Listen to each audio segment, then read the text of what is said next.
Welcome and a very good evening, ladies and gentlemen. I hope this finds you all in good health. And welcome to yet another engrossing episode of Perceptive Learning Zone. And today we talk about engineering sciences, right? We discuss its vision, its curriculum, the different universities that are offering it, the different academic pathways you have, what are the various trends, what are the job packages, as well as what the future holds in store for this respective field.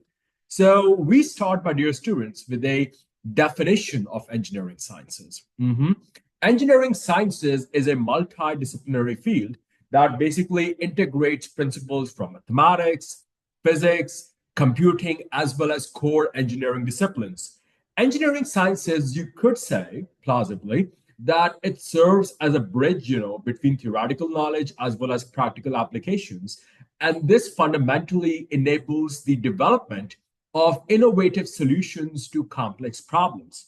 Now, what is the vision of engineering sciences? The vision of this field, my dear students, is to advance the technology in order to improve the quality of life as well as address global challenges, through the creation and application of engineering knowledge.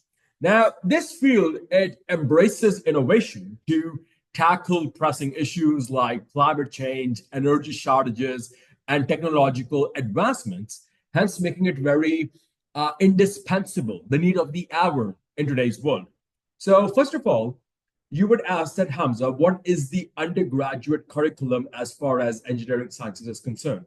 Now, the Bachelor of Science in ES, short for Engineering Sciences, it typically spans 4 years, my dear students, and it is structured to provide both breadth as well as depth in engineering fundamentals and specialized domains. Now, you got various universities in Pakistan that are offering this, but for example, let's say we talk about GK, Ghulam Izza Institute. Over there, students can opt for specializations in cutting edge fields like photonics, like microelectronics. You got modeling, like simulation, as well as machine learning.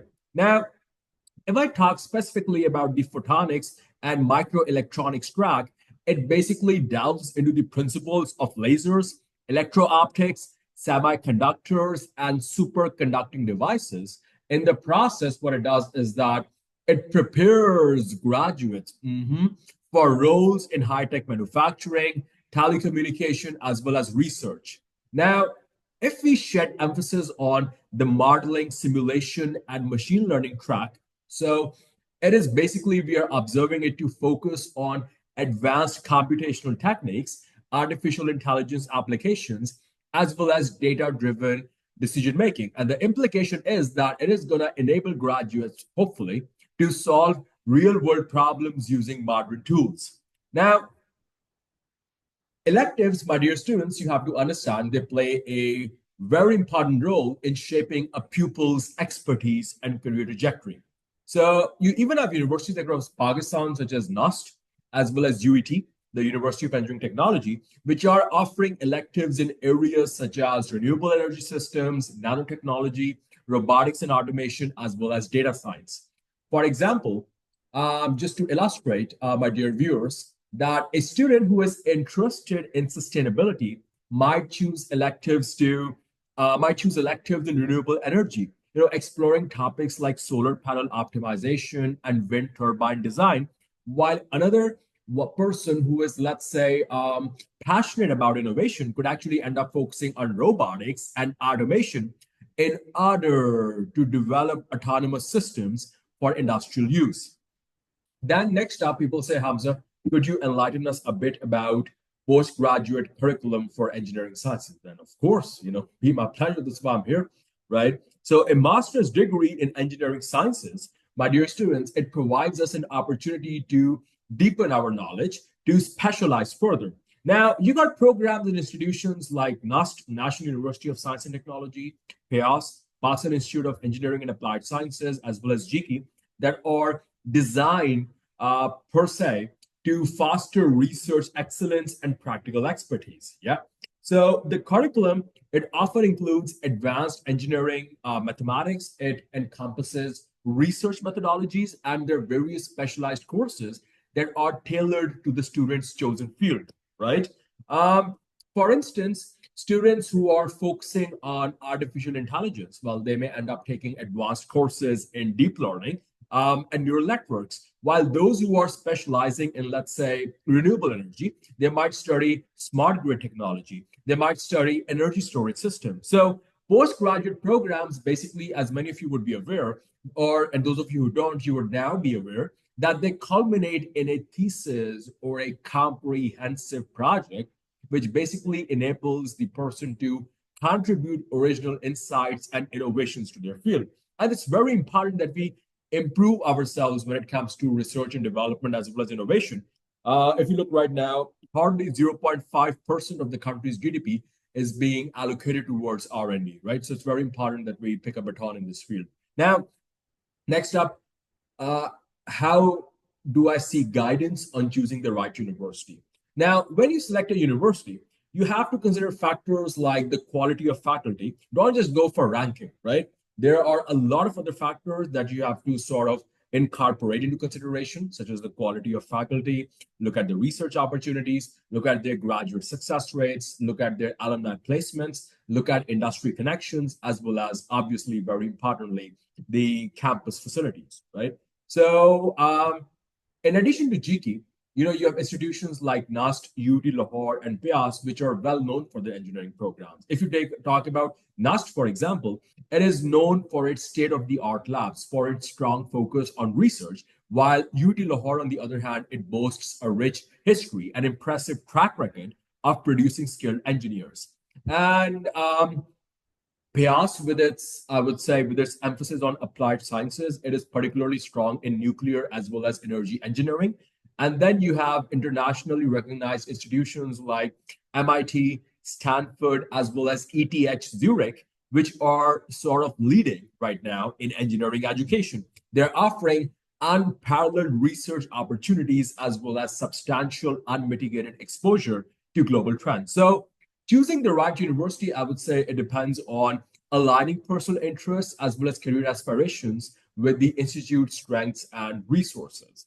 Then if we were to examine the job opportunities, and along with job opportunities, if we were to speculate upon the career scope in the domain of engineering sciences. So what do we see? We see, my dear students, that the scope of engineering sciences in Pakistan and globally is vast as well as promising. Graduates are being equipped for careers in high demand, lucrative sectors. I'm talking about artificial intelligence, you got data science, renewable energy, cybersecurity, telecommunication, and so on and so forth. Now, according to a 2023 report by the Pakistan Engineering Council, job opportunities in engineering related fields, they are projected to grow by 20% in the next 5 years within Pakistan. And they're basically fueled by investments in technology and infrastructure. You got initiatives like CPEC, the China-Pakistan Economic Corridor, which have opened unparalleled and vast amount of avenues for engineers in energy, transport, as well as technology projects. Now, globally, we see, ladies and gentlemen, that the demand is even higher. So there was a 2023 report published by the World Economic Forum, which highlights a 30 double-digit increase, 30% projected increase in jobs related to AI, robotics, as well as renewable energy by 2030.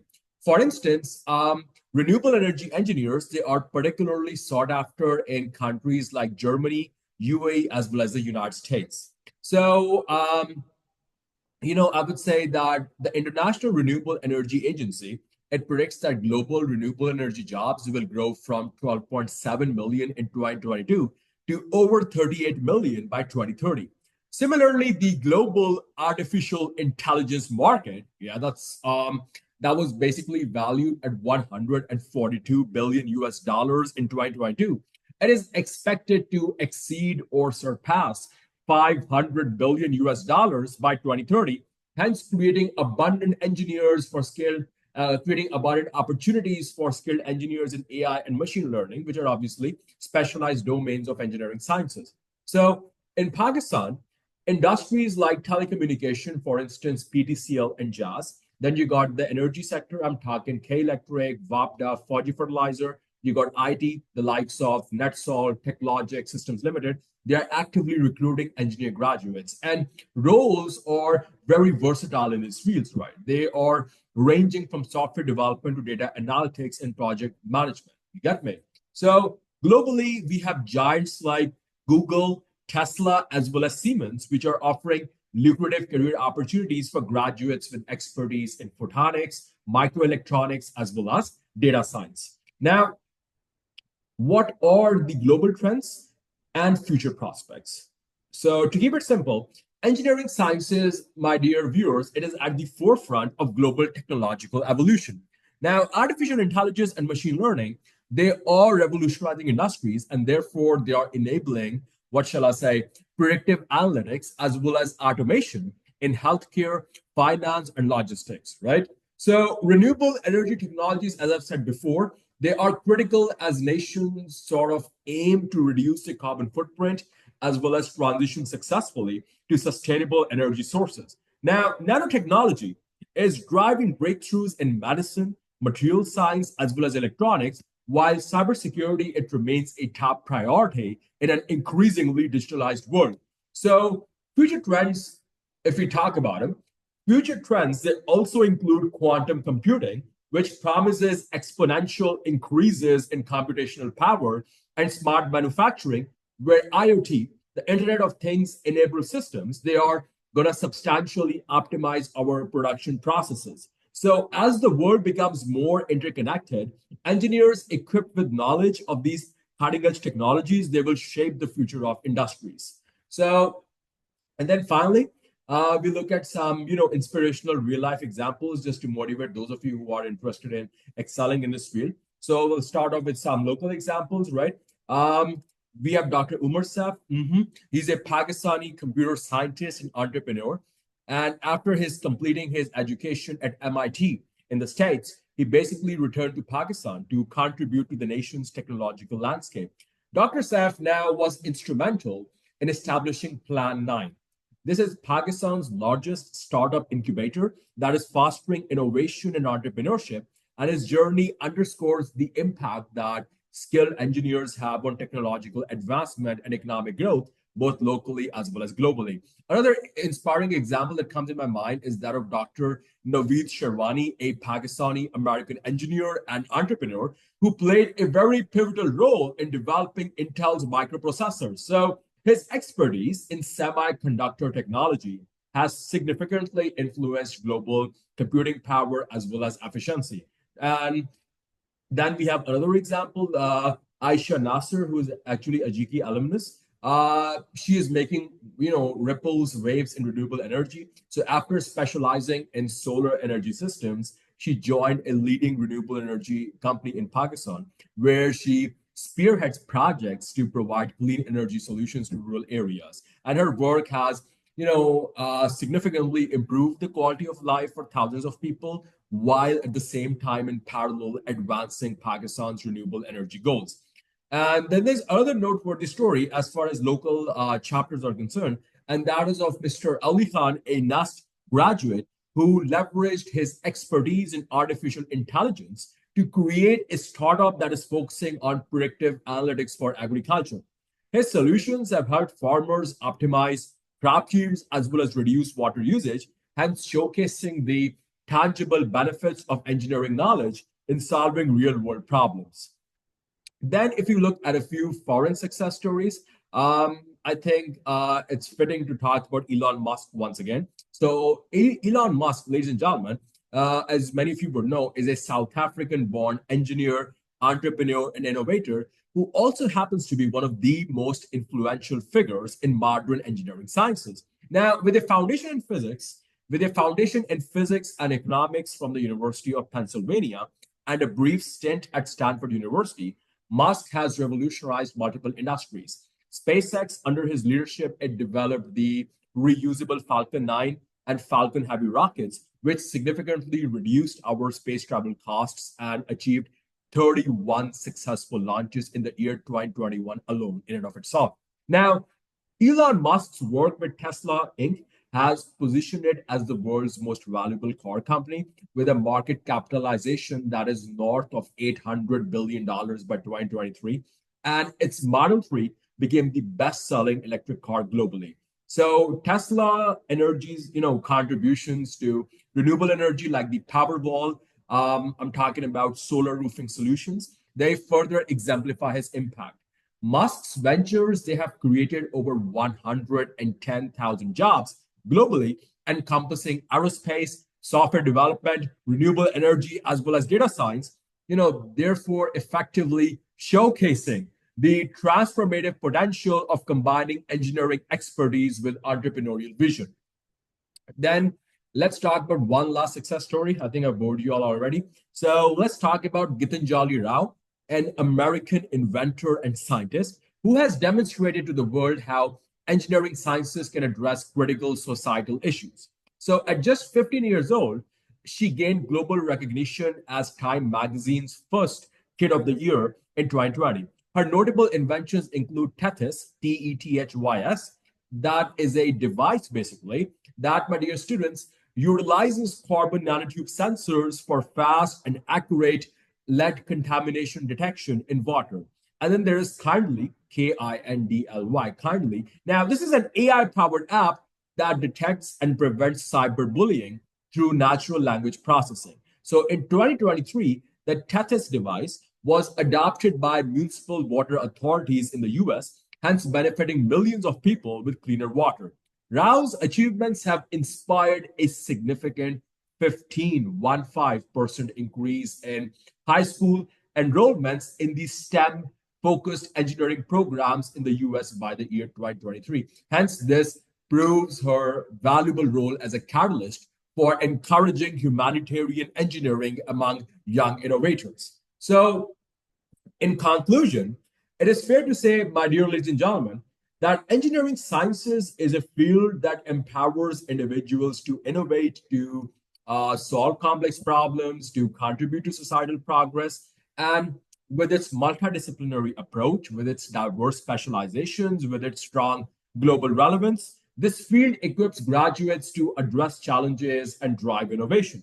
Now, whether contributing to Pakistan's development or making a mark on the international stage, engineering science graduates have the potential to shape the future. So, by choosing the right institution and focusing on emerging trends, you can hopefully, those of you who are planning on going down this path, you can hopefully position yourselves, at the forefront of technological and societal progress. And I get this question a lot nowadays in academia that, Mr. Nasser, with the unparalleled rise of computers, the likes of computer science, engineering, data science, AI, etc., what hope do the other fields have? And if you look historically, there's a zenith and then there's a decline. There's a zenith and then there's a decline. So if you go back to the 1980s and 1990s, a BA, a Bachelor in Arts degree, was considered to be very prestigious. Nowadays, you need a minimum of master's degree to gain some prominence in the society. So just giving an example, I don't believe in this degrees rat race, personally speaking. Despite having a master's degree myself, I feel at the end of the day, these degrees have nothing to do with your sense of integrity, with your sense of judiciousness, with your sense of purpose. So don't let this blind rat race strip you of your sense of humanity, but at the same time, make sure that you increase your skill sets as much as possible. Ultimately at some stage, computers is gonna hit its zenith, and then afterwards it could either stay at that constant value, at that maximum constant value, or it's gonna come down. So ultimately, it might potentially, looking at history, it might create opportunities for other fields to come into the equation. So don't feel, I don't know, what shall I say? Don't feel disillusioned. Don't feel discouraged about what you're doing. At the end of the day, don't choose a degree, don't choose a program that is the most popular option in town. Just because it's a popular option today doesn't mean it's going to be it's going to be the same popular option 2 decades from now. Just make sure that whatever you're doing is lucrative, but more importantly, make sure that what you're doing sort of gives you some satisfaction, gives you some inner peace at the end of the day. The salary that they pay you, it should not become the bribe that they give you to make you abandon your dreams. And remember one thing, my dear students, the scope is always of individuals, not degree programs. So if programs if the scope was about programs, then all chemical engineers, all all AI scientists, all doctors would be earning the same amount of money. But that is not the case. So the scope is always of individual. So the ball is in your court. So make sure you develop yourself as much as possible in a manner that is spontaneous, in a manner that is healthy, in a way that is constructive. And for that, I would say more than being motivated, you got to stay consistent when it comes to working on your skill sets, working on your degrees, working on other things, addressing other facets of your personality that will make you a prolific all-rounder in today's era. And understand one thing, that the more a man listens, you got to be a good listener. The more the man listens, the more he thinks. The more he thinks, the more he reflects. The more he reflects, the more he understands. And the more he understands, the more he acts, basically. So be consistent. And the best example that I can give you of consistency is that if you are, let's say you are making 20, let's say you're saving $20 a day, for example. You could be saving like $2,000, $3,000 something in a year.